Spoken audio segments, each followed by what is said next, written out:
안녕하세요, 산타입니다. 오랜만에 또 개인 방송 시작하고요. 오늘 7월 며칠이야? 7월 9일이고요. 현재 시각 06시. 외기온도 22.6도. 습도가 높아갖고 그죠? 또 한 70-80% 되는 것 같아요. 한 70-80% 정도 되고 없습니다. 오늘 어제 하루 못 해가지고 근데 팔목이 왜 이렇게 아픈지 모르겠어요. 팔목이 아니라 이게 팔꿈치. 이제 시간이 지나니까 그렇습니다. 오늘은 주저주저 한번 얘기를 해볼게요.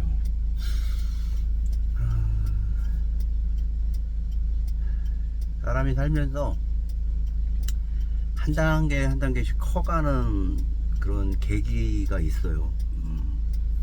어떤 의미에서는 개인 간에 큰 차이가 있겠지만 저 같은 경우에 인상 깊었던 게 있어요. 물론 대한민국 남자들이 다 가는 군대가 있었지만 저는 군대가 나를 성장시켰다고는 솔직히 생각하지 않습니다. 유감스럽게도. 내가 거의 국가에 봉사하는 차원에서 갔지만 유감스럽게도 나를 그다지 많이 성장시키지는 못했어요. 유형무형 모든 걸 말하는 거죠. 굳이 군에서의 유익했었던 점이라면 그렇지, 건강이죠. 체중이 그때 좀 많이 나가지 않아서 180cm에 59kg로 들어갔거든요. 60kg 군에. 근데 한 65kg까지 65에서 68kg까지 찌우고 나왔으니까. 그래 상관이 체중이 왜 이렇게 안 나왔는지 모르겠어요.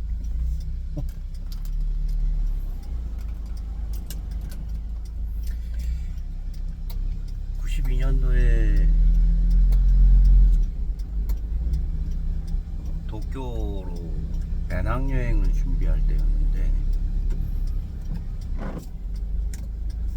키세스라는 여행사를 통해서 당시에 학생여행사였어요. 인터내셔널 투어, 스튜던트 투어라고 해야 되나? 국제 학생여행사. 89년부터 김영삼 대통령에 의해서 90년 대한민국의 일반 사람들도 여권을 들고 해외에 나갈 수 있는 여행 자유화 조치가 이루어졌어요. 전격적으로. 말 그대로 문민정부가 피부로 느끼게 할 수 있는 행정 조치를 해준 거예요. 대단한 반향을 일으켰어요. 그리고 고2, 고3 재수할 때쯤이었는데 그런 얘기 듣고 상당히 꿈과 같은 이야기라고 생각을 하면서 공부에 매진을 했었고요. 나름.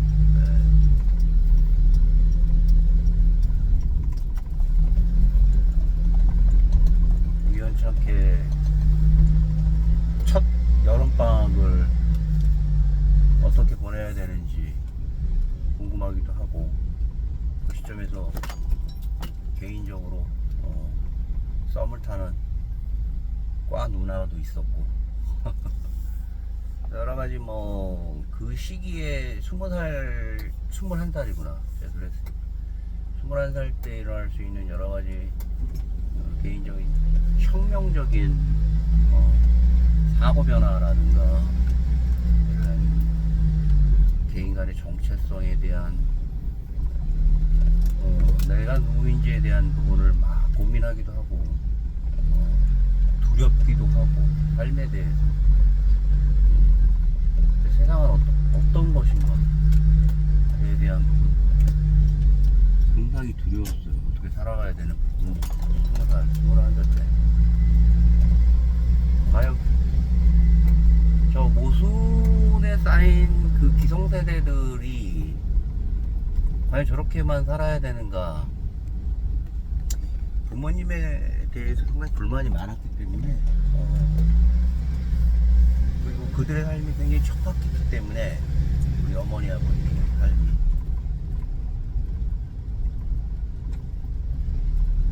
보여지는 세상이 굉장히 척박한 거죠.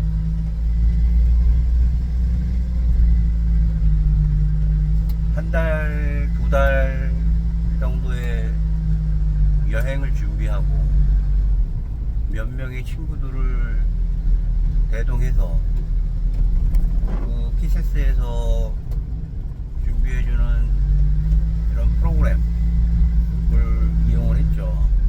거의 그 어떤 처음이다 보니까 어떤 분들이 개척자식으로 해외에 나가신 형님들이 어떤 강당에 모여서 몇백 명을 모아놓고 당시에 그 신문물에 대한 부분을 설명해서 듣고 희망을 갖고 일본을 가서, 일본을 간 게 중요한 게 아니라 태어나서 처음으로 집 바깥에 거의 10여일간을 여행을 하면서 일전에도 그런 얘기를 했겠지만 막 세상과 부딪히는 거죠. 쿵쾅쿵쾅 부딪히고 별거 아니네 라는 생각도 있었고, 또 세상이 생각보다 재밌네 라는 부분도 있었고, 사람에 대한 두려움도 있었지만 그런 부분에 대해서 극복해 나갔던 이벤트들이 있었고, 여행 당시에는 그런 생각들을 못했지만 여행이 주는 순기능에 대해서, 그리고 이후에 내가 어떤 식의 그 혁명적인 변화가 있었는지는 나중에서야 이제 그걸 알게 됐어요. 소극적이고 청소년 시기에 우울했던 부분이라든가 자기 모순에 빠져가지고 자괴감에 빠져 있었던 부분도 있었는데, 여행을 통해서 그 짧은 순간, 그 여행을 준비하는 기간도 나 자신을 성장시켰던 것 같아요. 아르바이트 당시에 일산이라는 곳이 91년도 92년도 요 시기에 이제 거의 완성 시기였잖아요. 그 시기에 새벽 잠실에서 4시에 일어나서 차를 타고 1시간 반 정도를 일산까지 가는 거죠. 그렇게 한 달간 돈을 벌어서 그 돈을 가지고 갔다 와서 내 자신이 쑥 커져 있더라고. 내가 뭔가를 해낼 수 있구나.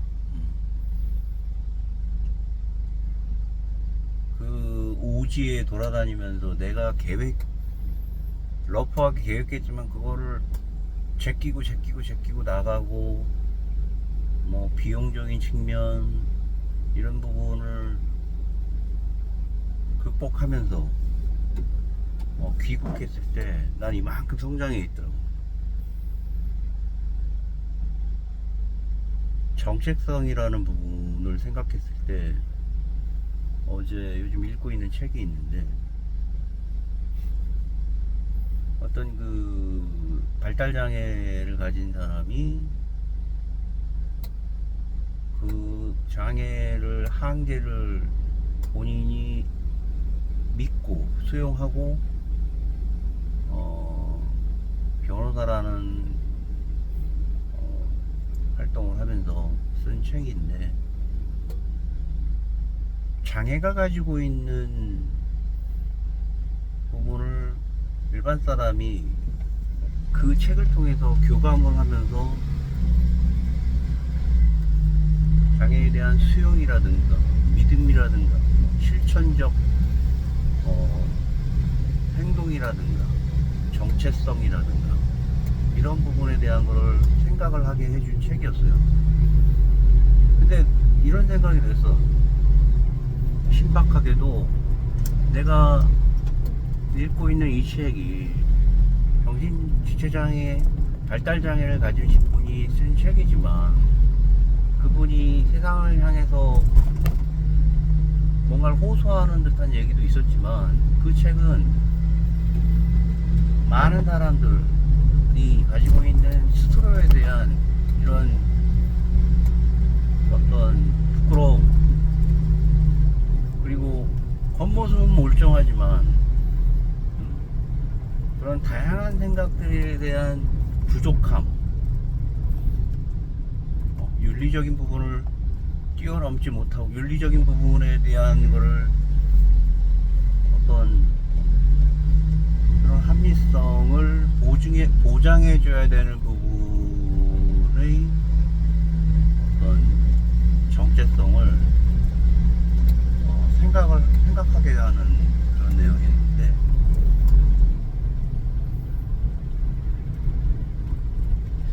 정체성이라는 부분을 어떤 나의 부족함을 수용하고 적극적으로 믿고 실천적인 태도를 통해서 그거 내가 부족한 부분에 대해서 사회에 인정받기 위해서 노력을 한다든가, 또 윤리적으로 내가 가지고 있는 부도덕한 부분을 자제하고 내 스스로 그 부분에 대한 페널티를 안고 있으면서 그 자신을 쳐다볼 수 있는 용기, 그런 부분이 바로 정체성이라는 거를 느껴서, 오히려 내가 그 장애를 가지신, 발달장애를 가지신 분에서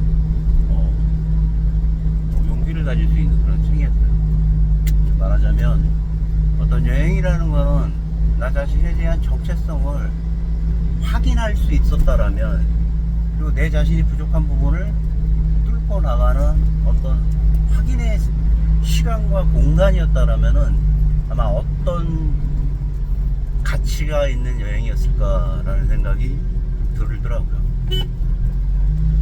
어제 우리 딸이 긴 한 11일 정도의 여행을 갔다 왔어요. 여전히